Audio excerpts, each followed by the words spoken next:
에노모토 히데타케의 비로소 진정한 나를 살다 제7장. 이유가 있어서 행동하는 것이 아니라 행동함으로써 이유를 깨닫는다.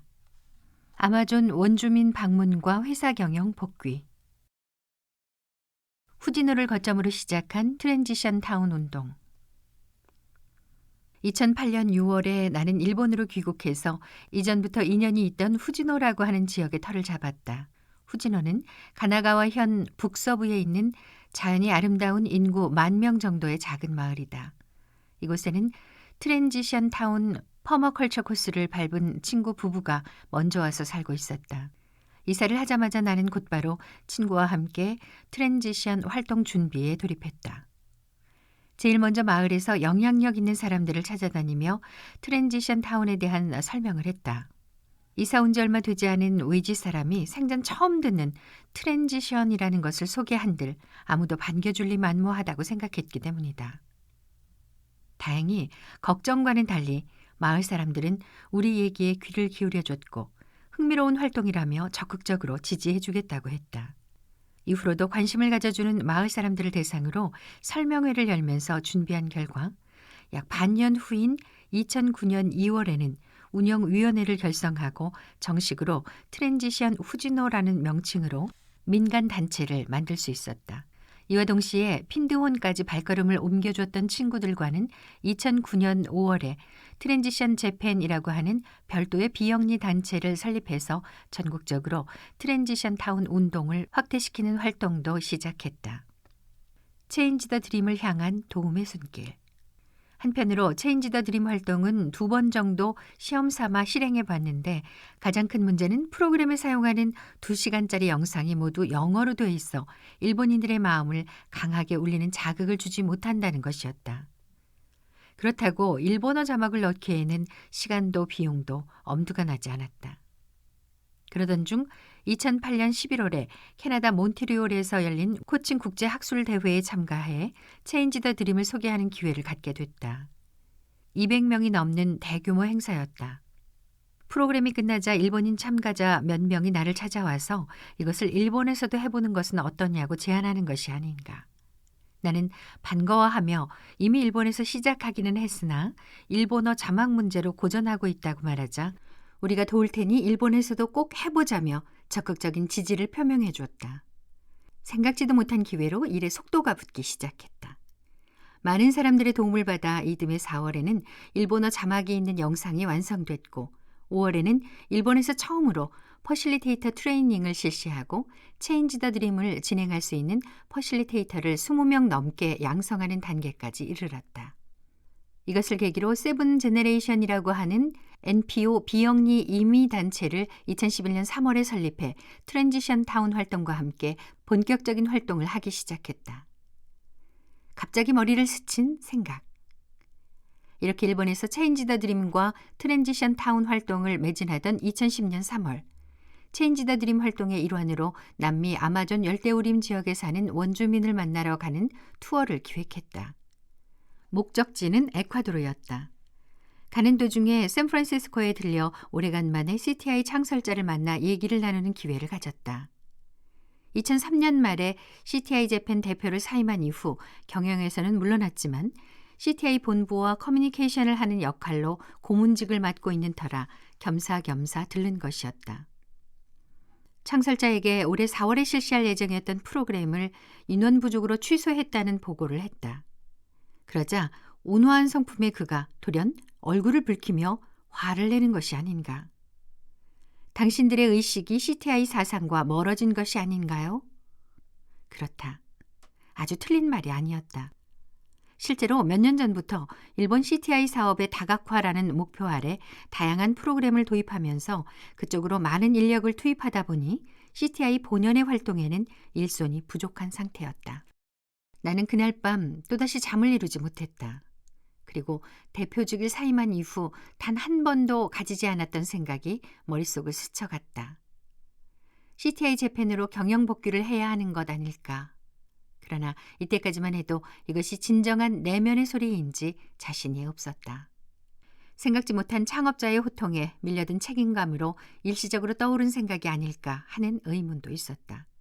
그리고 이 의문을 해결하지 못한 채 에콰도르 투어 일정에 참가했다. 성스러운 물. 2주일간의 여정 중 하이라이트는 아마존 열대우림 깊숙한 곳에 사는 아추아 부족을 방문하는 것이었다. 이곳에서 허락을 받으면 아추아 부족의 전통의식에 참여할 기회가 주어진다. 이 의식에서 열대림의 어떤 식물에서 추출한 성스러운 물의 힘을 주술사를 통해 빌리면 그 물을 마신 사람은 자신의 미래 비전을 볼 수 있다고 한다. 의식이 거행되는 날이었다. 주술사들은 정성스럽게 준비하고 해가 지기를 기다렸다. 주위가 어두워지자 의식에 참여한 한 명 한 명에게 주술사들이 성스러운 물을 나누어 주었다. 나도 조심스레 받아 마셨다. 마음을 가다듬고 차분히 기다렸지만 아무런 변화가 없었다. 두 번째 물을 다시 받아 마셨다. 그래도 역시나 아무런 변화를 느끼지 못했다.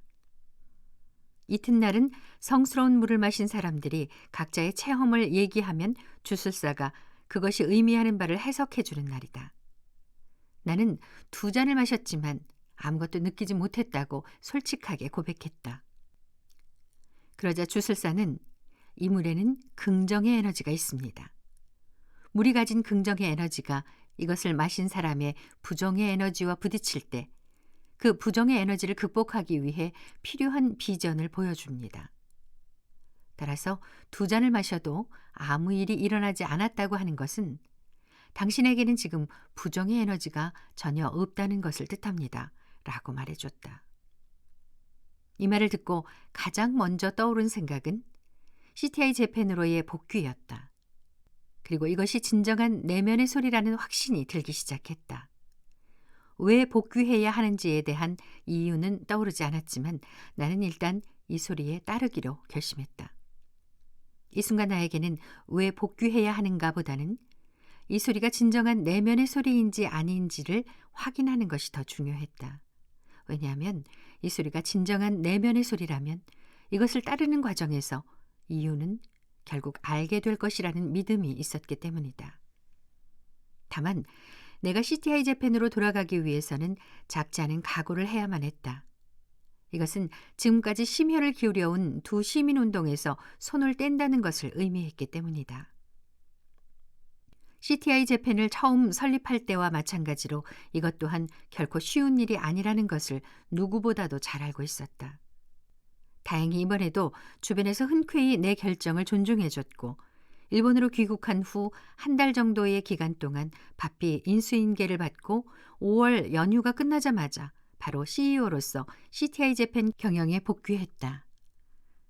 지금까지 수많은 변화들을 겪어왔지만 이번만큼 급격한 변화는 없었다. 이유가 있어서 행동하는 것이 아니라 행동함으로써 이유를 깨닫는다. 행동하기에 앞서 이유부터 찾는 것은 왜일까? 우리가 어떤 일을 하려고 할 때 왕왕 주변에서 그 일에 대한 정당성을 묻는 일을 경험한다. 특히 사람들이 잘 하지 않는 일이거나 일반 상식과는 다른 일을 하려고 할 때는 더욱 그렇다.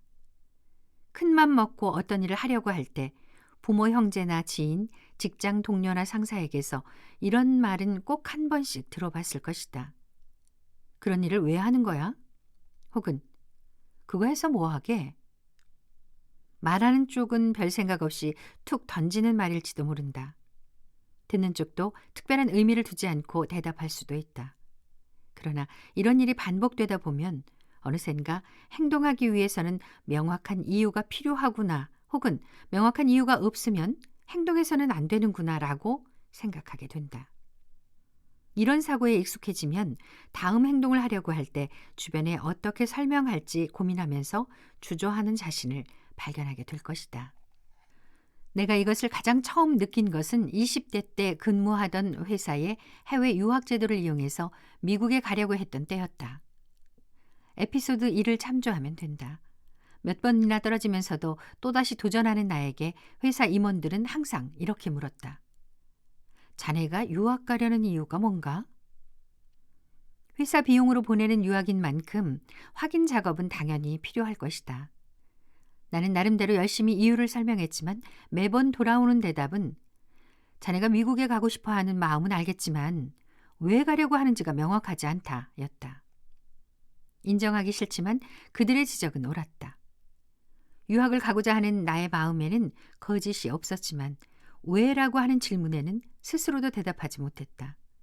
그리고 결국 회사를 그만두고 자비로 유학을 간다고 했을 때 주변으로부터 남을 설득하지도 못하면서 이렇게 리스크를 안는 것은 너무 위험하니 다시 생각해봐라 하는 말을 들었다. 행동은 머리로 하는 것이 아니라 마음으로 하는 것. 그렇다면 행동에 왜 이유가 필요한 것일까? 이유가 없는 행동이 잘 될 리 없다고 하는 절대적인 근거라도 있는 것일까? 반대로 이유가 있으면 잘 된다는 보장은 어디에 있는가? 제3장에서도 말했듯이 미래의 일은 아무도 알지 못한다. 결국 잘 될지 못 될지는 행동해 보지 않으면 알 수 없는 것이다. 이 알 수 없는 일에 이유를 갖다 붙이는 것이 과연 무슨 의미가 있을까? 한자로 이유나 이치라고 단어에는 리자가 붙는다. 리는 이성에서 온 말이며 머리를 나타내는 단어다. 그리고 이것은 과거의 경험에 기반을 둔다. 한편 행동은 미래를 향해서 취하는 것이며 여기에는 의욕이나 의지에 붙는 의자가 따라온다. 그리고 이것은 마음 혹은 혼을 나타내는 단어다. 미래를 개척하는 것은 의이지 리가 아니다. 바꿔 말하면 행동은 마음으로 하는 것이지 머리로 하는 것이 아니라는 뜻이다. 이유가 있는 편이 왠지 모르게 잘 될 것 같은 느낌이 들고 자기 자신과 주위 사람들을 안심시킬 수 있을지는 모르겠지만 이것은 가짜 안심이지 진짜가 아니다. 중요한 것은 행동을 할 때 거기에 의의가 있는지 없는지의 여부다. 즉 하고 싶다고 하는 의욕과 해보겠다라고 하는 의지를 갖는 것이 이걸 왜 하는가라며 이유를 찾는 것보다 훨씬 중요하다. 그 의욕과 의지야말로 행동에 힘을 불어넣어주며 의욕과 의지가 있는 것이 명확한 이유가 있는 것보다 훨씬 더 잘 될 가능성을 높여준다.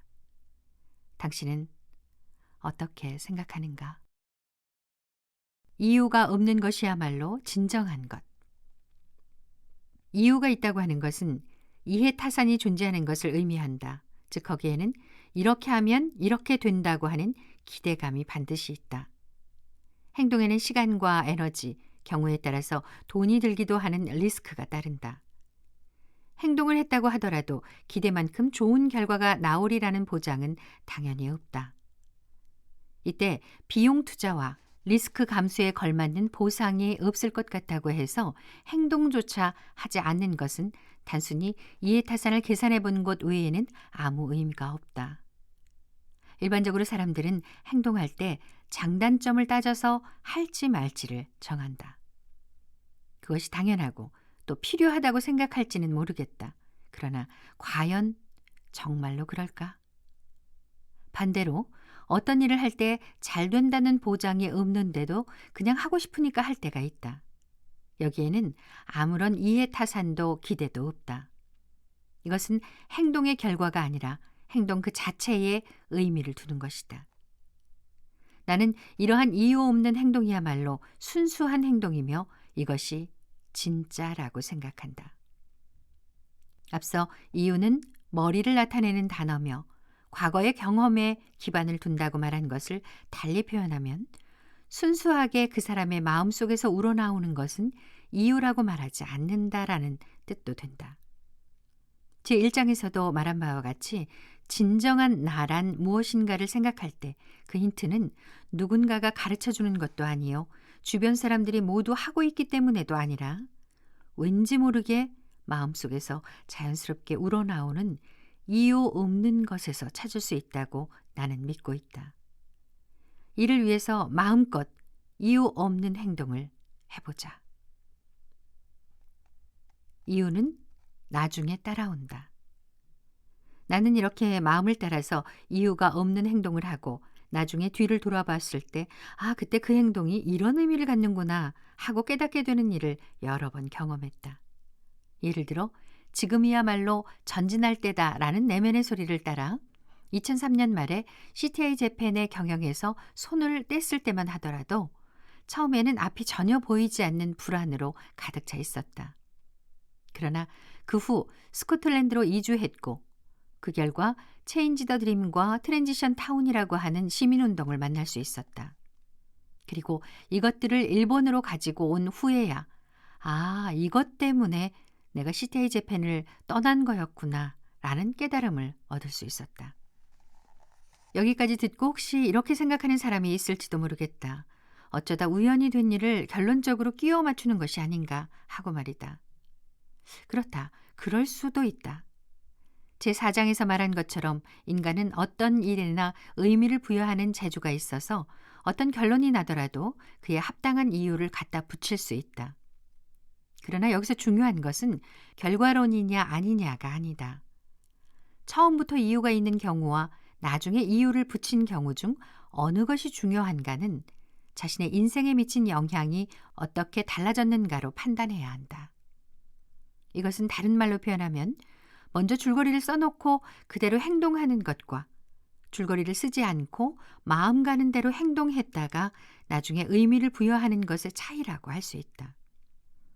전자가 일반적인 접근 방식이지만 흔히 인생은 줄거리가 없는 드라마라고 말하는 것처럼 나는 후자 쪽이 더 자연스러운 접근 방식이라고 생각한다.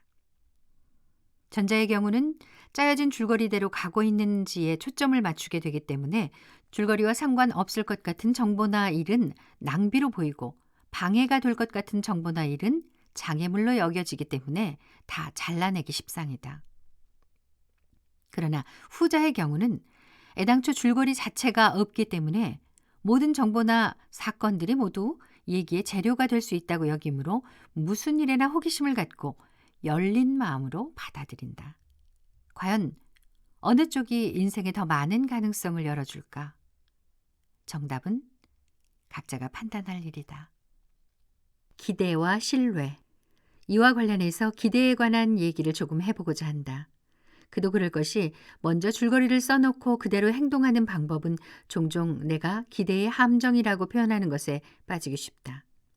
앞에서 설명했듯이 사람은 어떤 행동을 할 때 이렇게 하면 이렇게 된다고 하는 기대를 한다. 즉 어떤 타이밍에 어떤 일이 발생할 것을 바라고 반대로 그 일이 발생하지 않으면 낙담하거나 불만을 품는다. 나는 이것을 기대의 함정이라고 부른다. 그러나 기대라고 하는 한자는 시기를 기다리다는 뜻이다. 이것은 단순히 시기, 즉 타이밍을 기다린다는 것을 의미하는 것으로 언제 어떤 일이 일어날 것인가는 중요하지 않다. 나도 이 기대의 함정에 빠진 적이 있었다. 에피소드 6에서 소개한 것처럼 2005년 가을부터 2008년 봄까지 약 2년 반 동안 스코틀랜드 핀두혼 에코빌리지에서 가족과 함께 살던 때였다. 이 시기는 지금까지 내 인생 중에서 특히나 힘든 시간이었다. 순풍에 돛단 배처럼 잘 성장하고 있는 회사 경영에서 손을 떼고 영어에 익숙하지도 않은 아내와 젖먹이 딸을 데리고 아무 연고도 없는 이국 땅 시골 마을까지 왔건만 아무리 기다리고 기다려도 앞이 보이지 않는 생활이 계속되자 나는 초조함과 불안감에 견딜 수가 없었다. 반대로 말하면 이렇게까지 희생을 감수하고 왔으니 내 인생에 특별한 무언가가 곧 나타나겠지 하는 기대가 내 마음속에 있었던 것이다. 어느 날 나는 고뇌에 빠진 채 정처 없이 걷다가 마을 안에 몇 군데 있는 명상의 방 중 한 곳에 무심코 들어갔다. 방 안에는 타로 카드와 비슷한 엔젤 카드가 놓여 있었다.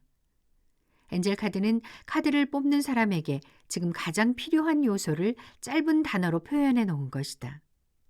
나는 100장이 넘는 카드 중 한 장을 뽑아봤다. 순종. 내가 뽑은 카드에 적힌 단어였다.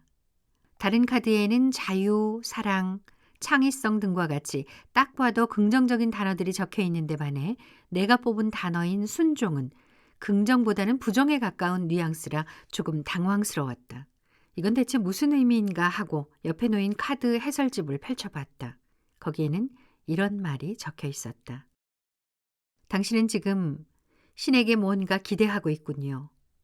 신에게는 신만의 계획이 있습니다.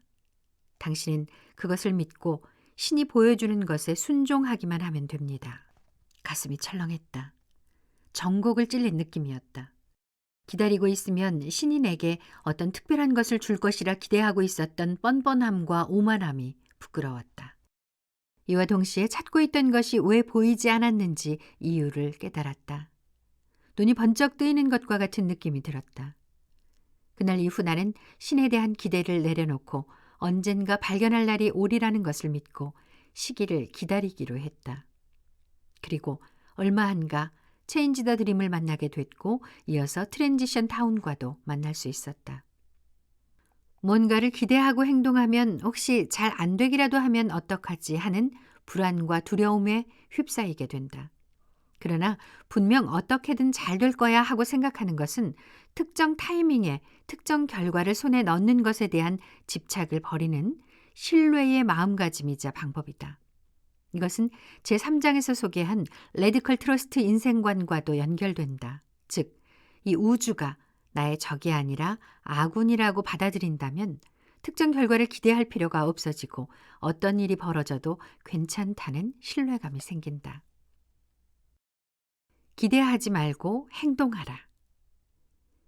신뢰한다는 것은 아무것도 하지 않고 수동적으로 기다리기만 하는 것과는 다르다. 기대는 하지만 행동은 하는 것이다. 이렇게 말하면 그게 무슨 말인가 하고 의문을 가질 수 있을 것이다. 그러나 이 유명한 속담을 들으면 무슨 말인지 무릎을 탁 칠 것이다. 진인사 대천명. 이는 인간으로서 해야 할 일을 다하고 나서 하늘의 명을 기다린다는 뜻으로 내가 오래전부터 좋아하는 속담이자 좌우명이기도 하다. 여기서 진인사는 할 수 있는 최선을 다하는 것을 말하며 대천명은 어떤 결과가 나오든 그것이 자기에게 가장 좋은 것이라고 믿는 것을 뜻한다. 이런 수동형이 아닌 적극적인 태도가 바로 신뢰한다는 것이다. 사람이 어떤 상황에서도 흔들리지 않고 신뢰하는 태도를 가진다면 행동에 나섰을 때 나타나는 방해 요소, 특히 심리적인 요인의 대부분은 거의 쉽게 없앨 수 있다. 반대로 말하면 사람이 행동을 하지 않는 이유는 결국 이 기대와 신뢰라고 하는 문제에서 찾아야 한다. 다음에서는 많은 사람들이 빠지기 쉬운 함정과 그 함정을 빠져나오는 방법을 몇 가지 소개하도록 하겠다. 기대의 함정에서 탈출하기. 나는 지난 오랜 세월 동안 사람들이 행동을 통해 미래 목표를 달성하도록 돕는 일을 코칭이라는 형태로 경험해왔다. 이 경험을 통해 어떤 것이 행동에 방해가 되는지에 대해서 많은 학습을 해왔다. 그러는 가운데 많은 사람들이 여러 가지 형태의 기대의 함정에 빠져서 아무것도 하지 못하는 경우를 수없이 봐왔다. 그중 가장 높은 비율로 나타나는 함정이 실패하면 어떡하지다. 말할 필요도 없이 누구에게나 실패를 두려워하는 마음이 있으며 성공하고자 하는 욕구는 인간으로서 극히 자연스러운 마음이다. 그러나 이 성공하고 싶다는 마음은 그야말로 기대며 그 뒤에는 혹시라도 이게 잘 안 되면 어떡하지 하는 두려움과 불안감이 공존한다. 따라서 실패에 대한 두려움 때문에 행동으로 옮기는 것을 꺼리는 사실은 기대와 깊은 관계가 있다는 뜻이다. 성공에 대한 기대가 없다면 실패에 대한 두려움도 없다. 또 한 가지, 행동하는 것을 방해하는 함정으로 다른 사람들이 어떻게 생각할까가 있다. 이것도 좋게 보이고 싶다고 하는 기대 뒤편에 만일 안 좋게 보이면 어떡하지? 라고 하는 두려움과 불안감 때문이며 이것 또한 좋게 보이고자 하는 기대와 깊은 관계가 있다. 게다가 이 경우는 다른 사람들의 기대도 함께 따라오기 때문에 더욱 질이 나쁜 함정이라고 할 수 있다. 물론 다른 사람들에게 좋게 보이고 싶은 마음은 사람으로서 자연스러운 마음이지만 타인의 기대에 부응하면 할수록 점점 더 기대가 얽혀서 아무것도 할 수 없게 된다. 이러한 기대의 함정에 손발이 묶이지 않도록 하기 위해서는 먼저 이러한 기대를 품고 있다는 것을 스스로 자각할 필요가 있다. 그리고 곧바로 이것을 부정하는 것이 아니라 이러한 기대를 품는 것은 지극히 자연스러운 일이라고 인정하자. 이와 동시에 그 기대가 가지고 올 수 있는 리스크도 똑바로 바라볼 줄 알아야 한다. 즉, 그 기대는 반드시 충족되지 않을 수도 있다는 사실. 그리고 그럴 가능성이 충분히 있다고 느끼면 행동 자체를 안 하게 될 위험이 있다는 사실을 인식하는 것이다. 그리고 기대한다고 하는 것은 미래의 결과에 의식을 두는 것이기 때문에 그 함정을 피하기 위해서는 의식의 초점을 지금 하고 있는 행동 그 자체로 돌릴 필요가 있다. 즉, 미리부터 결과에 연연하는 것이 아니라 지금 하고 있는 행동에 집중하는 것이다. 최종 선택한 길이 정답. 행동을 방해하는 또 하나의 함정은 만약에 내가 선택한 길이 틀렸다면 어떡하지이다.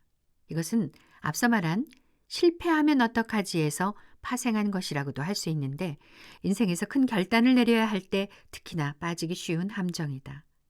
이 두려움과 불안감의 배경에는 인생에는 정답이 있고 그 정답은 하나밖에 없다고 하는 사고가 숨어 있다. 그러나 과연 그럴까? 인생의 갈림길에 섰을 때 어느 한 길만이 정답이라면 한 발을 내디딜 때 신중할 수밖에 없을 것이다. 그러나 만일 한 길밖에 선택할 수 없는 상황에서 처음 선택하려고 했던 길 말고 다른 길을 선택했다고 하더라도 결국 결과가 어떻게 달라지는지는 확인할 방도가 없다. 선택한 후에 다른 길로 갔어야 했다고 후회해봤자 정말로 다른 길로 갔다면 아무런 문제가 없었는지는 아무도 모를 일이다. 가장 어리석은 것은 지나치게 신중한 나머지 아무런 결단도 내리지 못한 채 갈림길에서 고민만 하면서 단 한 걸음도 앞으로 내딛지 못하고 있는 모습이 아닐까. 어차피 어느 길이 정답인지 알 수 없다면 나는 스스로 선택한 길이 정답이라고 믿는 것이 정신 건강상 가장 좋다고 생각한다. 가령 그것이 정답이 아닌 것 같은 느낌이 드는 상황이 온다 할지라도 그것을 정답으로 만들어 보일 수 있을 정도의 각오로 임해야 길을 개척할 수 있을 것이다.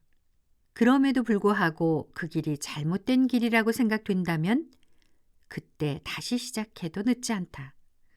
인생의 갈림길은 항상 바로 눈앞에 있다는 사실을 명심하자. 천리길도 한 걸음부터.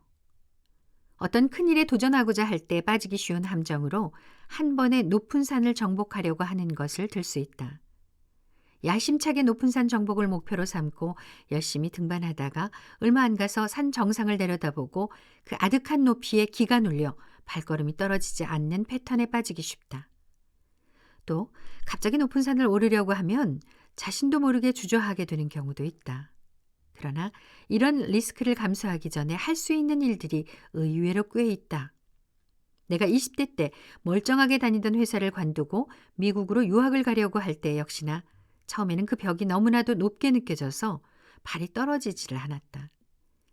그래서 회사에 사표를 내고 큰 리스크를 감행하기 전에 내가 할 수 있는 일이 무엇일까를 천천히 생각해보고 실천에 옮겼다.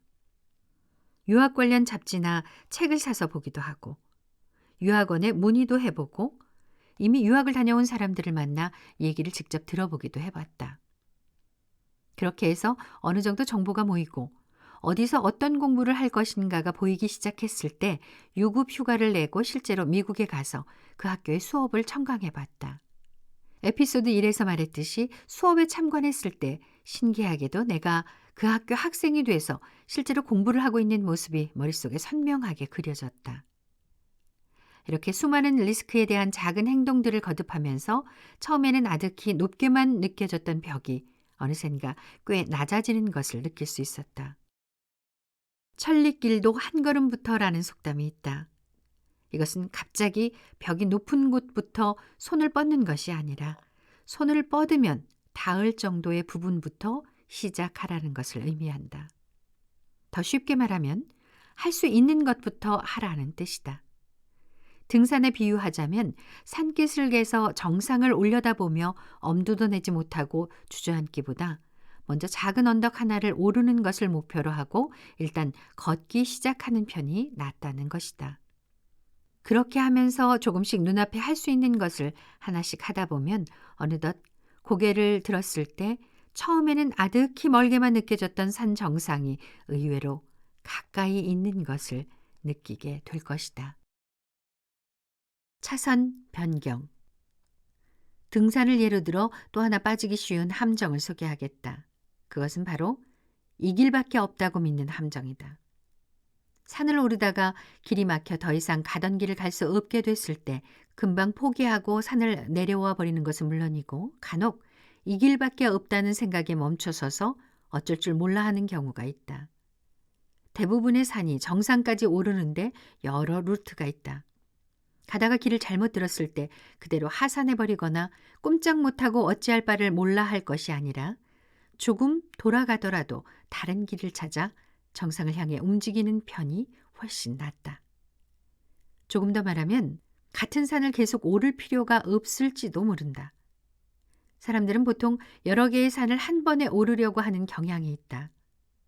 내가 이번 에피소드에서 소개한 것처럼 스코틀랜드에서 귀국했을 때 체인지 더 드림과 트랜지션 타운이라고 하는 두 개의 시민운동을 동시에 진행했지만 그렇다고 이 두 운동을 똑같은 비중으로 진행한 것은 아니다. 어느 한쪽이 잘 진행되지 않는다 싶으면 억지로 무리해서 진행하는 것이 아니라 다른 쪽 운동에서 할 수 있는 일이 없을까를 궁리했다. 그리고 그쪽에 집중하다 보면 상황이 바뀌어서 처음 일도 잘 진행됐던 경험이 여러 번 있다. 이것을 다른 표현을 빌려 설명하면 차선을 변경하는 것과 같다고도 할 수 있다.